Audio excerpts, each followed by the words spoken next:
Ikawalong medical mission at wellness caravan na ng St. Gerard Construction Charity Foundation Incorporated noong Sabado. Mga residente ng Barangay Ugong ang natulungan ng kanilang proyekto. Kabilang sa mga ipinagkaloob sa mga residente ay libreng medical, optical at dental check-up, may tuli, libreng gupit, masahe, manicure at pedicure, may libreng gamot, eyeglasses, groceries at feeding program. Mas pinalaki pa ang proyekto dahil bukod sa mga nasabing serbisyong pangkalusugan at wellness, na mahagi din ng SGC ng mga wheelchair at saklay. Idinagdag din ang libreng anti-rabies vaccination para sa mga alagang pets. This is the 8th medical mission with St. Gerard Charity Foundation. Ang naidagdag namin dito ay yung quad cane na pamimigay sa mga may kapansanan, yung saklay po, at saka yung wheelchairs po ang dinagdag po namin, at saka yung bakuna para sa mga aso. Ang nadagdag namin is the bakuna for the dogs. We still have the tule, the dental, the doctors, as well as yung massage for the wellness and the hand and foot spa and yung gupit. Na nadagdag na lang namin talaga is yung bakuna for the dogs. Tapos we decided to add na yung wheelchairs and yung quad cane. Yung sa dogs, kasi dog lover ako, sorry, I have 30 dogs at home, iba-ibang breeds. Para makabawas din yung kasi diba ang mahal ng bakuna ng anti-rabies. So here we're giving it for free. Importante talaga yan dahil una, paulit-ulit ko sinasabi na yung mga taong talagang walang-wala talaga, na parang walang malapitan. So ito po, nilalapit na po namin sa kanila ang medical mission upang makatulong po kami sa lahat ng bawat barangay dito sa Pasig. Kasi dama po namin yung gusto mo humingi ng tulong pero wala kang tulong na mahingan. Gusto mo bumili ng panggamot pero wala kang maipambili ng gamot. Gusto mo ipaggamot yung kapatid mo, wala kang maipang paggamot. O ano pa mga klaseng kailangan na panggamot dahil mahal. So dito po ay maibibigay po namin ng libre ang 1 month po na gamot na kailangan nila. Bali, dalawa po ang dala-dala namin ngayon na barangay patrol po, deed of donation signing po mamaya-maya para po sa mga patrol na iiwanan po namin dito at i-donate. Ayon kanila Curly at Sara Descaya ng St. Gerard, nakikiisa sila sa paghahanda sa pagbabalik eskwela ng mga mag-aaral at ng mga pampublikong paaralan. Nagdo-donate sila sa mga eskwelahan ng mga materials na kailangan para sa maintenance nito. Maging mga gamit sa eskwela para sa mga estudyante ay kanilang ipinapamahagi.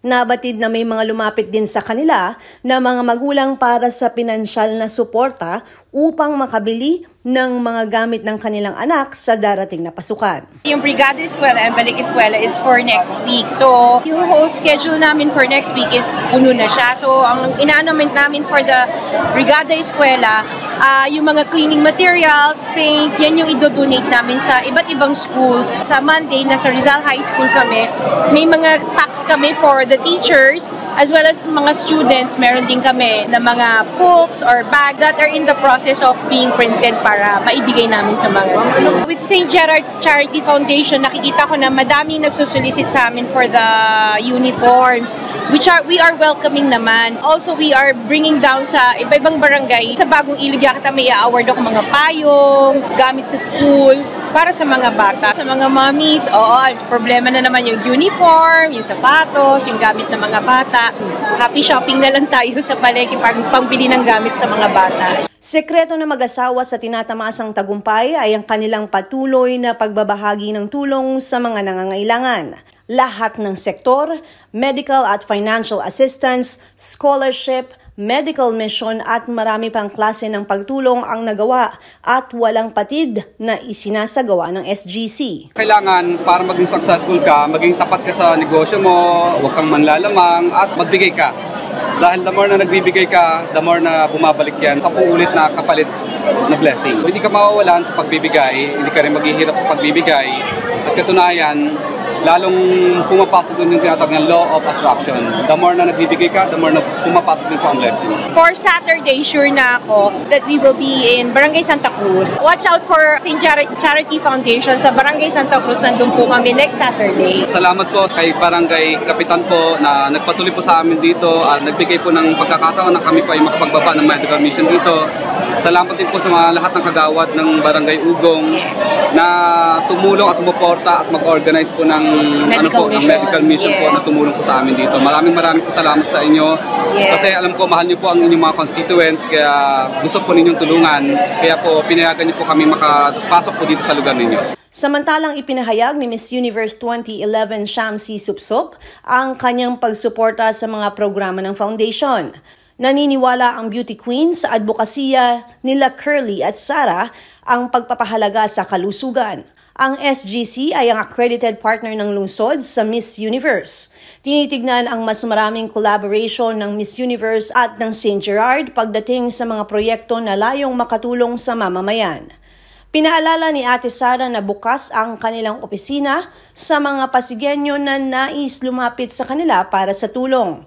Aabangan din ang malakihang pazumba ng St. Gerard Construction sa darating na Sabado sa Capitolio Amphitheater. Super happy ako to be invited here. Ligit sa kaalaman ng karamihan, taga-Barangay Ugong din ako. So I'm very proud maging part of this medical mission. Very important talaga na alagaan natin ang health ng bawat isa. And apart from health, meron ding pang-beautify, di ba? From manicure, pedicure, to haircut. So, very important kasi pag may confidence tayo, lahat ng gusto nating magawa sa buhay, magagawa natin. It starts with confidence first. Before this charity event, magkakilala kami ni Ate Sara. Actually, sila kasi ang accredited partner natin sa Miss Universe Philippines Pasig City. So kung nakita natin yung ating kandidata na nag-represent ng Pasig City nung Miss Universe Philippines nung nakaraang May, sila po ang nag-alaga sa kanya. So kung yung mga gustong sumali at maging part of Miss Universe Philippines, sila po ang accredited partner natin sa Pasig City. Very overwhelmed kami na we have the support from Miss Shamsi Supsop. Like she mentioned earlier, ako yung counterpart ng Miss Universe Pasig. Kaya kami nagkakilala ni Miss Shamsi. Yun, we invited her. Nandito siya sa medical mission natin ngayon.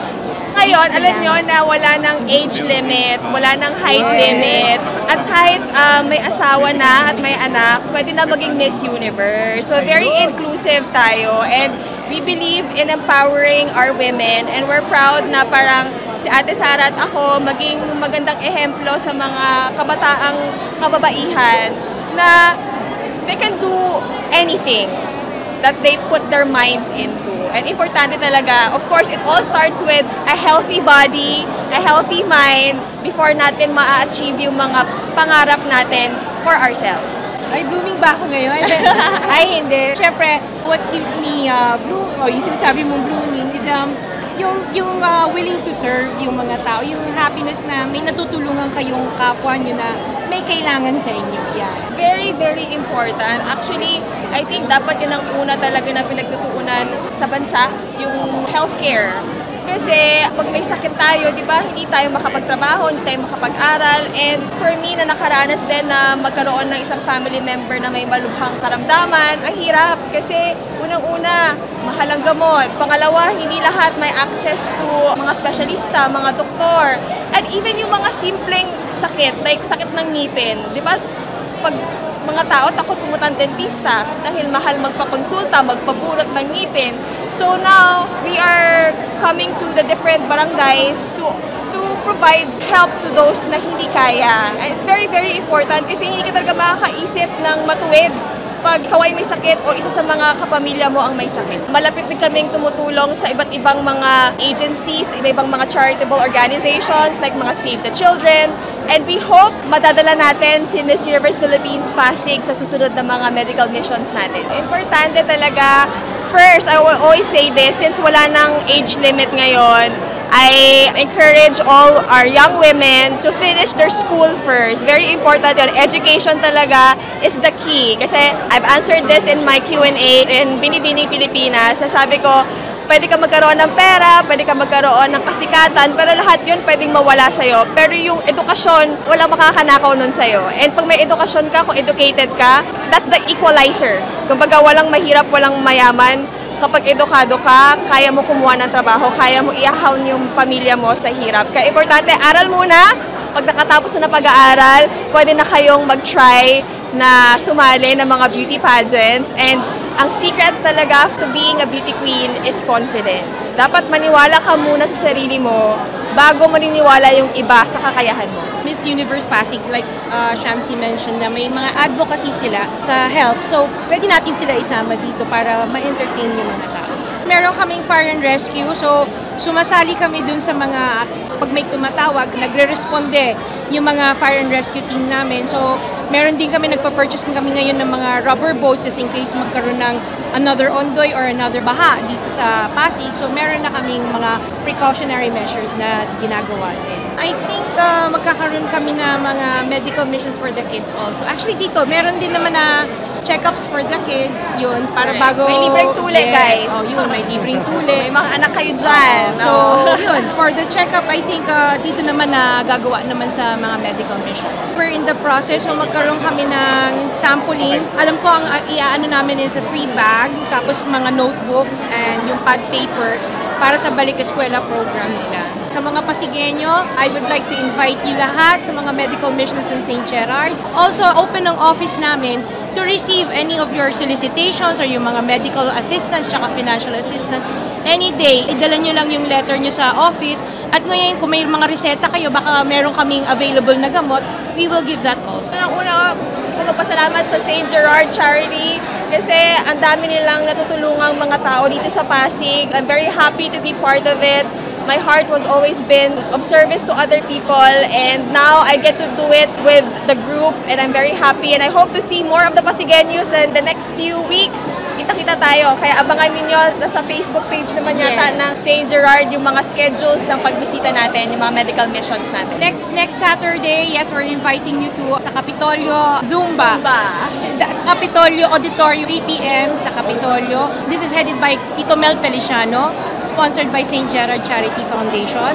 So, in-invite ko lahat ng mga Zumbanatics, ba ang tawag sa kanila, to come and join us.